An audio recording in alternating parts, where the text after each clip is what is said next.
some Republicans are calling for increased revenue, even higher taxes. They're all code words, including one of Mitt Romney's former top advisors. Joining me now to find out why is Texas Republican Congressman Louie Gohmert. Thank you so much for joining us tonight. What do you think? What do you think is the answer to this problem?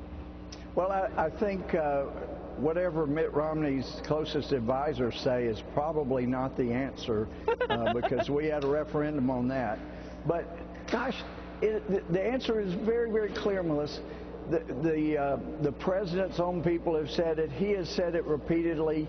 Everybody should pay their fair share. Now, I do think we probably should set up a line of poverty and below that no tax, but then set up a flat tax. If you make more, you pay more. If you make less, you pay less. Only have 2 deductions for mortgage interest and also for charitable deductions, and the rest of it goes away. And let's make the capital gains 15%. Let's leave it 15%. Let's make a flat income tax of 15%. Let's make the gift tax 15%. Let's make a estate tax 15%.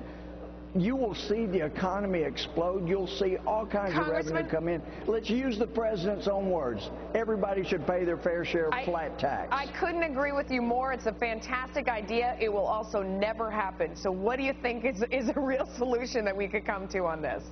Well, like I say, it wasn't Mitt Romney's advisors that won. Are Republicans going to have to give in and raise the marginal tax rate, yes or no? What do you think? Well, I know a lot of us will not. I can't speak for everybody, but I know an awful lot of us who simply will not, because we know the damage that will be done to this economy, the people that will lose their jobs, that will lose their benefits, that will lose their health insurance. There are too many people that will be hurt, so we really do not want to see this president hurt any more people as he has. Is it worth going over the fiscal cliff?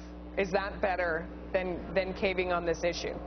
Well, what we've seen in our negotiations over the last 2 years is an announcement before we enter the negotiations, before our leaders ever sit down at the table, that we're not going to go over the edge, and therefore you give up your leverage before you ever sit down. It's a question of whether or not do we really believe with all our hearts that what this president wants to do is really going to do damage to our economy or not.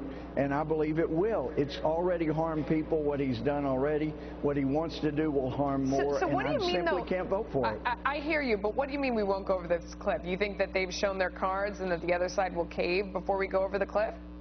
Well, no, the other side never has caved. No, I mean the Democrats. You think that they're going to, you think that rather than going over the cliff, they'll do something else? Because you're saying you won't give in on marginal tax rates, but you don't think we'll go over the cliff. So what's the other option?